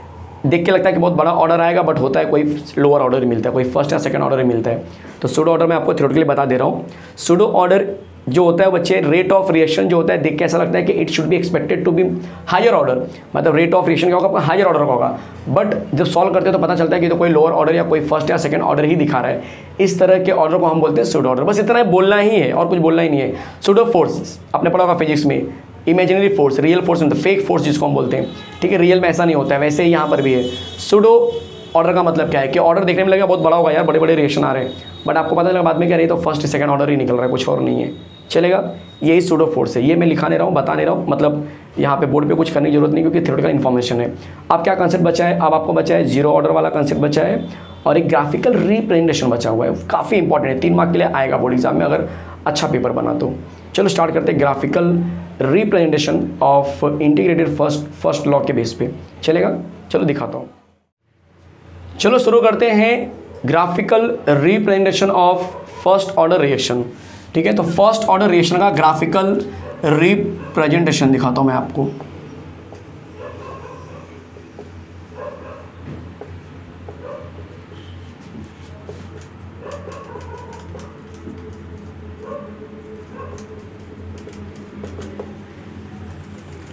ध्यान देना यहाँ पे, जब आप बात करते हो ग्राफिकल रिप्रेजेंटेशन तो इसका मतलब क्या है एग्जैक्टली, इसका मतलब है कि आपको ग्राफ बनाना है। अब सबसे बड़ा डाउट ये होता है कि सर ग्राफ किसके किसके अगेंस्ट में बनाना है, वही नहीं समझ में आता है हमें तो ग्राफ समझ में आ जाता है, लेकिन किसके किसके अगेंस्ट में बनाना वो हमें कन्फ्यूजन बहुत होता है। तो आपको मैं दिखाता हूँ किस तरह से आप पहचानेंगे, किस तरह से आप करेंगे। तो मान के चलो यहाँ पे पहले आप ले लेंगे छोटा सा फर्स्ट ऑर्डर रिएक्शन आप ले रहे हो। तो फर्स्ट ऑर्डर के लिए क्या होता है कि जो रेट होता है वो माइनस dA/dt होता है, और साथ में ये किसके इक्वल होता है, आपने प्रूफ किया था अगर आपको याद होगा तो, ये होता है KA के बराबर होता है। याद आ रहा है सबको, फर्स्ट ऑर्डर में ये आपने किया था, ठीक है। तो अब इसको रहने दो, मतलब ये रेट है। अगर इसको मैं क्या करूँ, इस रेट को अगर मैं कंपेयर करना स्टार्ट करूँ किसके साथ में, स्ट्रेट लाइन के साथ में, मतलब y इक्वल टू, चलो मैं थोड़ा सा और इसको स्पेसिफाई कर देता हूँ कि रेट इक्वल टू, इसका मतलब रेट इक्वल टू KA हो जाएगा, सही बात है। कंपेयर करता हूँ y equal to mx plus C, यहाँ पे कुछ है नहीं है तो इसको जीरो लगा दो। जब c का वैल्यू जीरो आएगा तो समझना ग्राफ जो होगा आपका ओरिजिन से पास होगा। बस यही तो है, कितना इजी ग्राफ है। देखो x है, ये y है, x पे क्या बोला लेने के लिए, x पे चेक करो क्या बोला, a बोला लेने के लिए तो आप a ले लो। y पे क्या बोला है, रेट बोला है तो रेट ले लो, ख़त्म बात, ख़त्म। ग्राफ कैसा आएगा sir, c equal to zero आ रहा है तो ग्राफ स्ट्रेट आएगा, और इसका स्लोप क्या आएगा तो आप बोलेंगे स्लोप इक्वल टू k है। स्लोप माइनस में नहीं है इसलिए ग्राफ आपका ऊपर जाएगा, चलेगा। ये ग्राफ ऊपर क्यों जा रहा है इस तरह से, क्योंकि स्लोप माइनस में नहीं है, अगर माइनस में होगा तो उल्टा आएगा। पहला ग्राफ समझ में आया सबको, फर्स्ट ग्राफ हो गया आपका। ग्राफ नंबर 2 ध्यान से देखना, ग्राफ नंबर 2 इक्वेशन से बनेगा। कौन सा इक्वेशन था, वी नो दैट करके दिखा दो, नहीं समझ में आ रहा है तो। We know that k equal to 2.303 divide by t log to the base 10 A0/80, याद आया, चलो बहुत अच्छी बात है। अब इसको हम क्या करेंगे दिखाता हूँ मैं आपको क्या करेंगे। इसको थोड़ा सा मॉडिफाई कर रहा हूँ मैं, ये लॉग वाला टर्म इधर रखता हूँ, बाकी को शिफ्ट करता हूँ। तो हमें क्या मिल जाएगा, हमें मिल जाएगा log to the base 10 A0/80, चलेगा, इक्वल टू, ये देखो ये यहीं पर रखा, इक्वल टू KT चलेगा, KT बाद में डिवाइड बाय 2.303 हो जाएगा, चेक कर लो, सही बात है। KT हुआ और ये नीचे चला गया।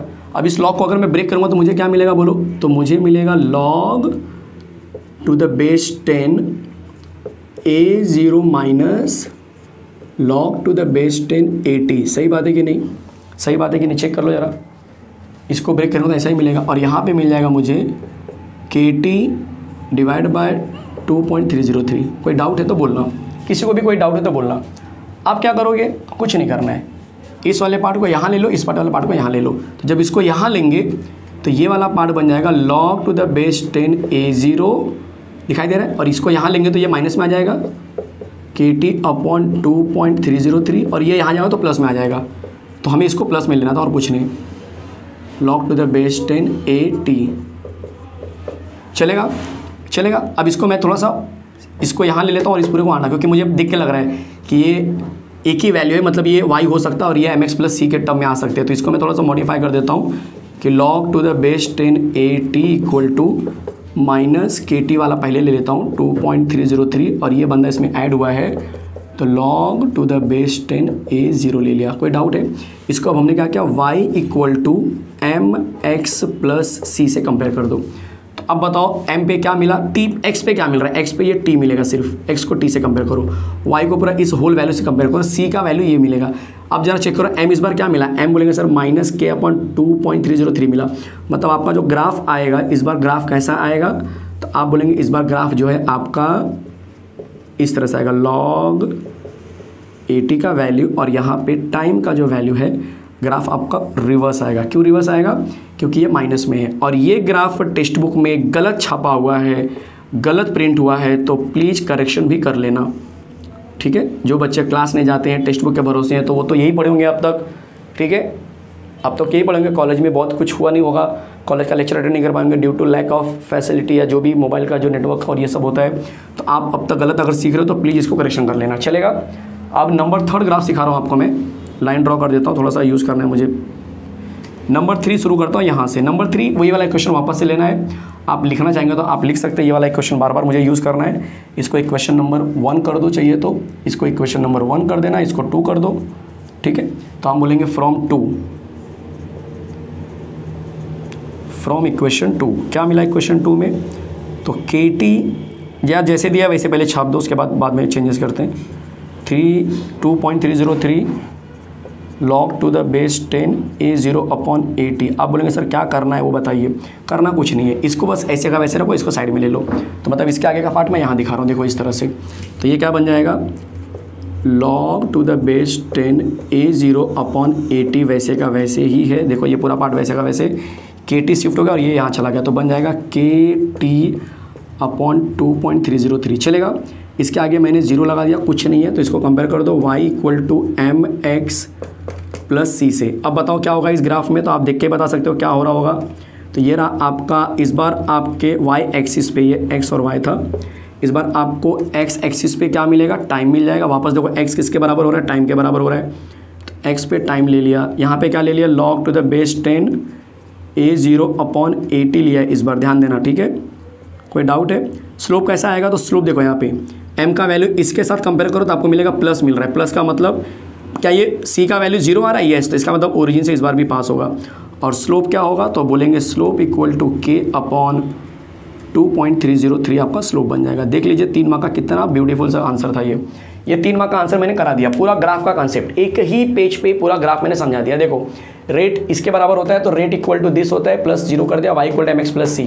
आपको क्या करना है, m का वैल्यू इसके साथ कंपेयर करो, x का वैल्यू इसके साथ कंपेयर करो, y का वैल्यू इसके साथ करो, तो ये ग्राफ मिल जाएगा। दूसरा ये करके बताया आपने, थोड़ा सा आपने लॉग को ब्रेक किया माइनस में, फिर ये जो 80 वाला पार्ट है वो मुझे चाहिए प्लस में, ध्यान देना इस बात को। यहाँ पे 80 माइनस में, मुझे प्लस में चाहिए, इसको यहाँ शिफ्ट करो और बाद में ये मिल गया। इस इक्वेशन में यहाँ पे mx और y mx प्लस c दिख रहा है, तो इसको यहाँ ले लो और इसको यहाँ ले लो, बाद में y equal to mx plus c। तो देखो ये जो t का वैल्यू है टाइम वाला वो x दिखा रहा है, तो कॉमन सी बात है m क्या हो गया, m पूरा माइनस के साथ में हो गया, माइनस आने की वजह से ग्राफ आपका उल्टा आ गया। और ये वाले इक्वेशन को मैंने कंटिन्यू किया, सिर्फ ये वाले पार्ट को वैसे का वैसे रखा, इसको यहाँ शिफ्ट किया, तो इस पूरे पार्ट को वैसे का वैसे रखा, mx प्लस c कर दिया और m की जगह पे t रखा, ये पूरा ग्राफ मिल गया आपको। चेक कर लो, कोई डाउट है तो बोलो मुझे, किसी को भी कहीं पर भी कोई डाउट है तो बोलना, चलेगा। एकदम क्लियर है, हर एक चीज़ एकदम क्लियर हो रही है, मतलब बोलते ना क्रिस्टल क्लियर। हाँ सर सब दिख रहा है, क्या है, एकदम हर एक चीज़ समझ में आ रही होगी। चेक कर लो जल्दी से, डन। चलो अब बताता हूँ अगला concept, get ready for next concept.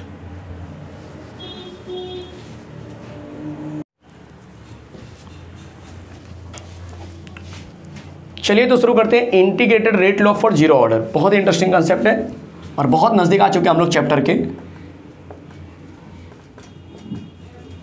Integrated rate law for zero order.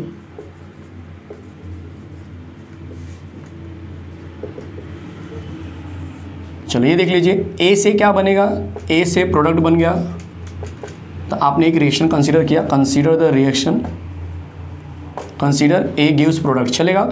तो अगर मैं बोलूँ कि रेट क्या होता है तो आप बोलेंगे rate equal to minus D A upon D T होता है, इक्वेशन 1।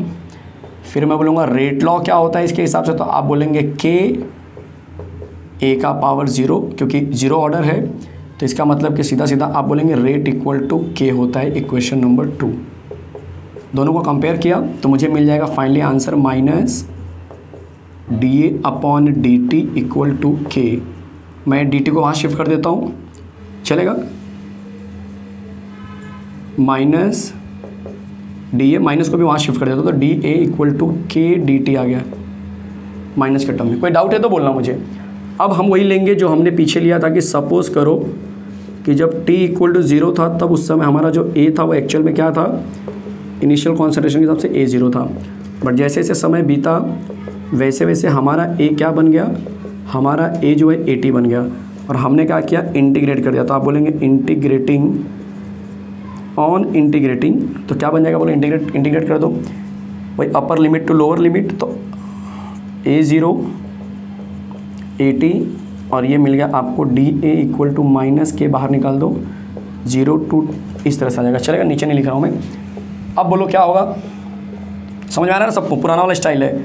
अब इसका इंटीग्रेशन सिर्फ ए आता है, पहले आपको बता दूँ मैं, तो इसका इंटीग्रेशन सिर्फ ए आएगा, तो इसका जो लिमिट है, लिमिट तो दिखाना पड़ेगा, A0 टू 80 माइनस के, इसका भी इंटीग्रेशन टी आता है और लिमिट तो दिखाना पड़ेगा 0 टू टी। तो अपर limit minus lower limit, upper limit मतलब 80, तो आप बोलेंगे 80 minus A0 equal to minus के, ध्यान से देखना जरा, माइनस के टी, चलेगा। अब अगर मैं सब में माइनस से मल्टीप्लाई कर दूं तब क्या बन जाएगा, ये A0 माइनस 80 इक्वल टू के टी। बोलेंगे सर ऐसा क्यों हुआ, अरे इस माइनस को हटाना था, तो ये माइनस हो गया, ये प्लस हो गया, ये मतलब ये माइनस हो जाएगा, ये प्लस हो जाएगा, ये माइनस होगा, ये प्लस होगा और ये भी प्लस हो जाएगा, चलेगा। मैं प्लस माइनस सोच रहा हूँ वापस से देखो, ये क्या होगा, माइनस करेंगे, ये माइनस माइनस प्लस हो जाएगा और ये माइनस माइनस प्लस हो जाएगा, तो ये क्या होगा आपका माइनस, तो ये माइनस आ गया, ये प्लस हो गया, चलेगा। अब बताओ के का वैल्यू क्या मिला, तो के इक्वल टू मिल जाएगा A0 minus AT upon T. इसी को हम बोलते हैं integrated rate law for zero order. चलो चेक कर लो, कोई डाउट है किसी को तो बोलना मुझे। चलो अब मैं इसी के आगे क्या करता हूँ, हाफ लाइफ भी दिखा देता हूँ, ठीक है। तो half life for zero order, same reaction use हुआ है, कुछ अलग से नहीं करना है। ये इक्वेशन यूज़ कर लो, since K equal to A0 minus AT divide by T होता है, राइट। तो आप बोलेंगे व्हेन t इक्वल टू 0 होता है उस टाइम पे A0 को हम A0 ही रखेंगे, नो डाउट, वही पुराना वाला स्टाइल याद रखो। बट जब t मेरा हाफ पे पहुंचेगा तब जो मेरा AT होगा वो मेन वैल्यू का आधा हो जाएगा, सही बात है, जब समय आपका उतने में पहुंचेगा जहाँ पे आधा होता है। अब ये मैं क्या करूँगा, इसमें सब्स्टिट्यूट कर दो, सब्स्टिट्यूट तो क्या मिलेगा, k इक्वल टू A0 पे तो कोई फ़र्क नहीं है। अब ये क्या है, ये बन जाता है A0 बाई 2, चलेगा, इतना हो गया। फिर divide by 2, divide by T half, समझ में आया। अब ये क्या है, एक पूरा और ये हाफ है, एक में से आधा गया तो आधा बचता है, नहीं समझ में आ रहा तो क्रॉस मल्टीप्लाई कर दो, 2 into A0 2 A0 minus A0 divide by 2। तो मतलब आप ऐसे भी सकते हो कि एक में से आधा गया, समझ में आ रहा है कि नहीं, ये 1 है, ये हाफ है, एक में से हाफ गया तो हाफ बचता है, आप ऐसे दिमाग लगा सकते हैं। तो आंसर बन जाएगा A0 बाई 2, इस टी को साथ में मल्टीप्लाई कर दो, चलेगा। तो नया रिलेशन क्या मिला आपको, नया रिलेशन क्या मिला, तो आप बोलेंगे नया रिलेशन मिला k equal to A0 by 2k, 2 half, या फिर t हाफ इक्वल टू, ये इक्वेशन मिल सकता है, या t हाफ का अगर मैं बोलूँ तो t हाफ का बोलूँ तो इक्वेशन कुछ ऐसा हो जाएगा 2k के टर्म में, देख लो ये दोनों आंसर हैं।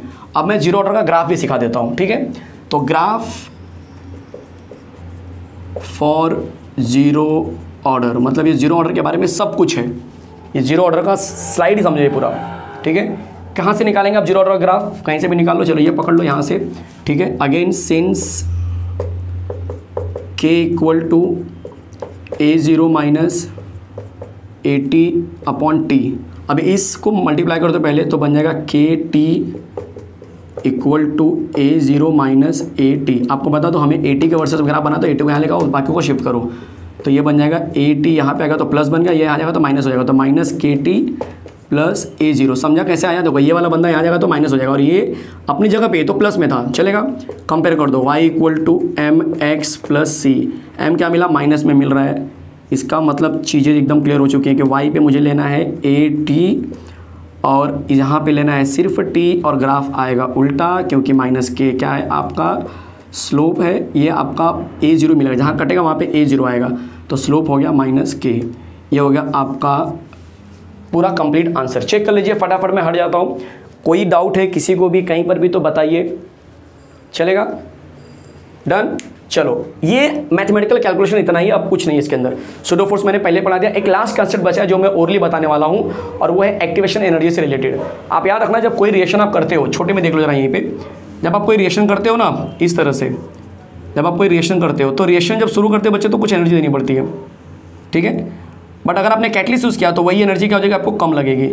मतलब ये जो एनर्जी दिख रही है ना वो कम क्यों लग रही है? क्योंकि ये EC कैटलिस्ट वाला है, और ये एनर्जी ज़्यादा क्यों लग रही है? क्योंकि ये सिर्फ EA है, एक्टिवेशन विदाउट कैटलिस्ट। यही लास्ट कंसेप्ट है, और इस तरह से हमने जो है कि केमिकल काइनेटिक्स चैप्टर बच्चे मैंने ख़त्म कर दिया। थैंक यू वेरी मच, मिलते हैं नेक्स्ट लेक्चर में, तब तक आप बहुत सारी स्टडी कीजिए।